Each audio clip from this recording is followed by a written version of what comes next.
Hola a todos, bienvenidos a un nuevo video. Hoy vamos a ver salidas digitales y retardos de tiempo, y para esto vamos a realizar un ejercicio práctico que nos va a permitir aplicar estos conceptos de manera sencilla y clara. El objetivo va a ser diseñar el hardware y el software necesarios para que un LED conectado al puerto R2 de un microcontrolador, en este caso el PIC16F887, parpadee una razón de un segundo. Este ejercicio combina electrónica, la programación en ensamblador y la lógica, así que es ideal para fortalecer conocimientos en control. Primero vamos a comenzar con el desarrollo del hardware. Vamos a diseñar un diagrama electrónico de control donde conectaremos correctamente nuestro LED al microcontrolador. Y después vamos a pasar al desarrollo del software, donde crearemos un diagrama de flujo que nos va a ayudar a visualizar y organizar el funcionamiento lógico del programa. Finalmente, se va a codificar el programa en lenguaje ensamblador para el microcontrolador. Así que vamos a hacerlo. Muy bien, ahora que ya tenemos claro nuestro objetivo, vamos a hablar de un detalle muy importante en el diseño del hardware: la resistencia que vamos a conectar en serie con el LED. ¿Por qué es necesario calcular esta resistencia? Bien, la respuesta tiene que ver con que se necesita proteger tanto al LED como a nuestro micro. Un LED necesita una corriente específica para encenderse correctamente, generalmente entre 10 a 20 mA, y esto depende del modelo, el color. Si dejamos pasar más corriente de la que puede soportar, se puede dañar. Además, que el puerto del microcontrolador tiene un límite en la corriente que puede suministrar. Excederlo podría causar fallas en el dispositivo. La resistencia que colocamos en serie actúa como un limitador de corriente y básicamente se encarga de que solo pase la cantidad justa y necesaria para que el LED funcione de manera segura. Bien, en nuestro circuito vemos que hay una fuente. En este caso, nuestra fuente va a ser la que va a estar entregando el microcontrolador. Ya sabemos que entrega de 0 o 5 volts, no hay otra. Y para calcularlo vamos a tener que la resistencia es igual al voltaje de la fuente, lo que les decía que va a ser lo que nos entrega nuestro micro, menos el voltaje de LED sobre la corriente de LED. Y bueno, en este caso nos queda una resistencia calculada aproximadamente de 350 ohms. Pero pues este no es un valor comercial. Les estoy anexando una tabla de los valores comerciales y vemos que hacia arriba sería 390 ohms, hacia abajo sería 330, 270. Y bueno, en este caso la vamos a dejar con una resistencia de 330 ohms. Bien, ahora es momento de analizar el diagrama eléctrico de control. Este es el diseño que nos permitirá conectar y configurar nuestro microcontrolador para que controle el parpadeo de LED en el puerto R2. Primero vamos a hablar sobre las conexiones básicas del micro. En ellas tenemos la alimentación, que corresponde al pin número 11 y 12. Y es para que el microcontrolador funcione, se debe de conectar una fuente de alimentación. En este caso vamos a utilizar 5 volts, que es un valor típico. Y es el pin que está marcado como BSC en nuestro pin. Y la tierra es el pin número 12. Y esta conexión asegura que se cierre el circuito y funcione correctamente. Señalando el pin de Master Clear, que corresponde al pin número 1, se utiliza para reiniciar el micro. En nuestro diseño lo conectaremos a la alimentación a través de una resistencia pull-up, que esto asegura que el microcontrolador no se reinicie accidentalmente durante su operación normal. Lo vamos a hacer con un botón y con una resistencia. Finalmente ya tenemos la configuración de nuestro puerto 21, que corresponde al RD2. Por error marqué RD0, pero es RD2. Y este es un pin de salida digital, porque así lo configuramos, y ahí vamos a conectar el LED en serie con la resistencia que calculamos previamente. Este pin debe de cambiar entre niveles alto y bajo para encender y apagar el LED.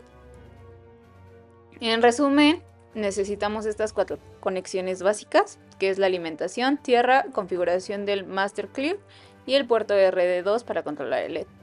Una vez que tengamos configurado todo esto, podemos pasar al siguiente paso, que es los diagramas de flujo. Bien, una vez que ya les expliqué eso, también quiero recalcarles que es un bucle anidado. Bien, el bucle anidado se encuentra dentro de otro bucle. Quiere decir que tienes uno en otro y se ocupa para realizar tareas repetitivas. Y en el contexto de los micros son útiles para generar retardos temporales, que es lo que estamos haciendo ahorita. En nuestro código, la subrutina de retardo utiliza 3 bucles para generar un retardo específico y funciona de la siguiente manera. En el ciclo 1, el bucle más interno se ejecuta varias veces dependiendo del valor inicial de con 3 y cada iteración decrementa con 3 hasta llegar a 0. Después tenemos el ciclo 2, que este es un bucle intermedio para cada iteración del ciclo 2 y se ejecuta completamente el ciclo 1. Esto multiplica el número total de repeticiones y posteriormente el ciclo 3 es el bucle externo, que por cada iteración del ciclo 3 se ejecutan completamente el ciclo 2 y el ciclo 1. Esto nos genera el retardo total igual a la multiplicación de iteraciones de 3 bucles. Por ejemplo, si tenemos cont igual con 10, cont igual con 100 y cont 3 igual con 250, tendríamos 250.000 iteraciones. Y cada iteración nos consume ciclos de reloj del microcontrolador y lo que resulta en que nos dé un segundo.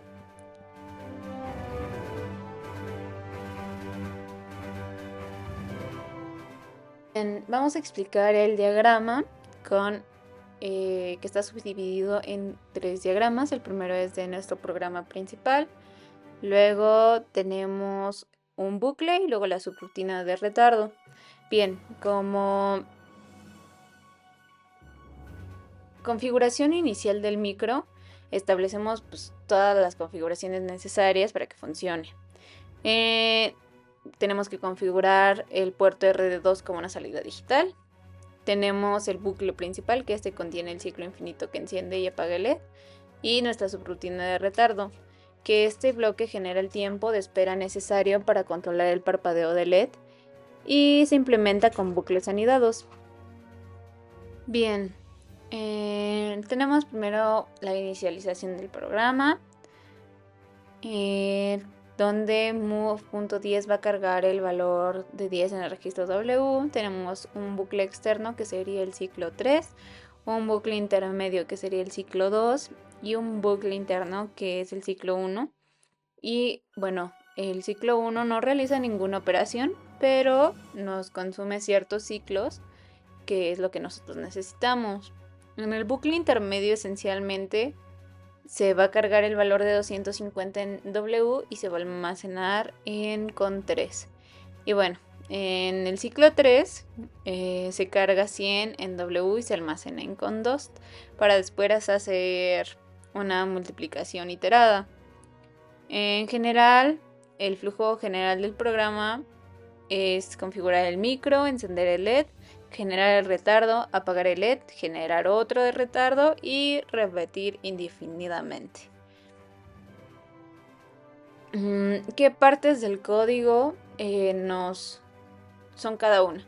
Bien, de la línea de donde definimos qué procesador vamos a ocupar hasta que definimos qué tipo de configuraciones sería nuestra configuración inicial. Luego tenemos el bloque 2, donde prácticamente hacemos la configuración del puerto R2 con bit clear file y bit set file para el tris y el status. Luego tenemos el bucle principal, que es donde se prende. Tenemos desde la línea donde dice on, que marcamos el inicio del bucle principal, hasta el go to. Luego tenemos la subrutina de retardo, que es desde donde dice retardo hasta el return. Y pues ya tenemos el bucle anidado. Bien, para rescatar la configuración inicial del microcontrolador, voy a explicar de manera muy rápida qué significa cada opción configurada. En la primera configuramos el oscilador del microcontrolador para que use el oscilador interno. En la siguiente, que dice Watchdog Timer, este temporizador se utiliza para reiniciar el microcontrolador en caso de bloqueo, pero pues en nuestro caso no es necesario. El Power Up Timer introduce un pequeño retraso al encender el microcontrolador, y esto también asegura que el voltaje de alimentación se estabilice antes de comenzar a ejecutar el programa. La sección de Master Clear On activa la función del pin del Master Clear como entrada de reinicio manual. En el siguiente línea de código, donde tenemos CP y CPD, se deshabilita la protección del código de datos, y esto significa que el contenido de la memoria del programa y de los datos no están protegidos contra lecturas externas. El siguiente desactiva el reinicio por bajo voltaje. En las iniciales ISO OFF desactivamos el intercambio interno-externo de osciladores, y esto significa que el micro no va a cambiar automáticamente entre osciladores internos y externos.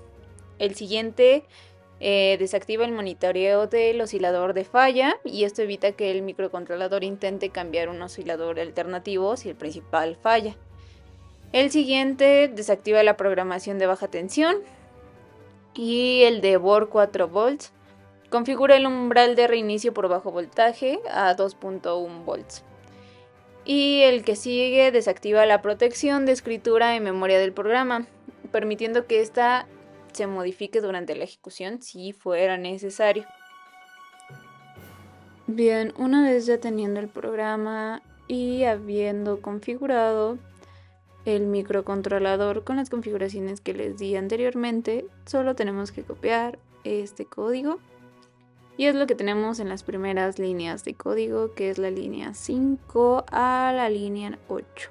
Bien, en las herramientas de simulación tenemos algo para ver los pines, que es IO pin.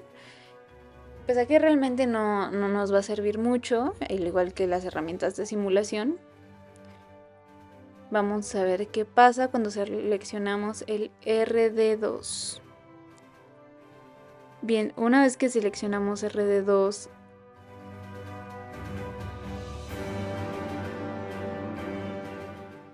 vemos que no nos es útil, entonces nos queda nuestra siguiente herramienta de simulación, que es irnos a Window, Simulator y Logic Analyzer. Bien, no nos funciona, o sea, solo vamos a ver los valores de salida. Y como tenemos un valor muy grande de ciclos de instrucción, pues no nos va a servir. Nuestra siguiente opción, una vez que debugueamos el programa y lo corremos, vamos a ver cómo nos manda el cambio de estado en la salida del RD2.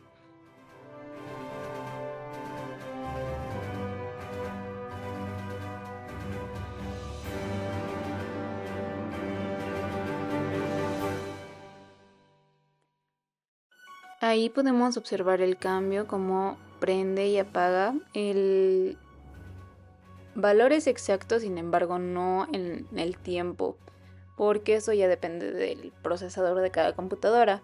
Si nosotros quisiéramos verlo en tiempo real, necesitaríamos hacer uso de alguna otra herramienta, como podría ser Proteus.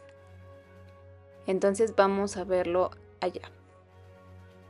Bien, esta herramienta ya es Proteus. Aquí ya tengo agregados todos los componentes de nuestro diagrama electrónico que les mostré anteriormente.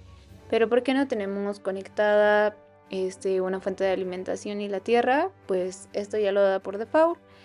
Aquí ya podemos ver cómo enciende y se apaga el LED en aproximadamente intervalos de un segundo. Tenemos la resistencia que nosotros calculamos conectada a la Tierra en nuestros pines correspondientes. Bien, respecto al Master Clear, ¿qué pasa si el botón se encuentra cerrado? Pues lo único que va a hacer es que se va a resetear el bucle, los bucles donde se encontraba el programa, y pues obviamente se va a apagar porque se va a purgar la diferencia de tensión que tenemos.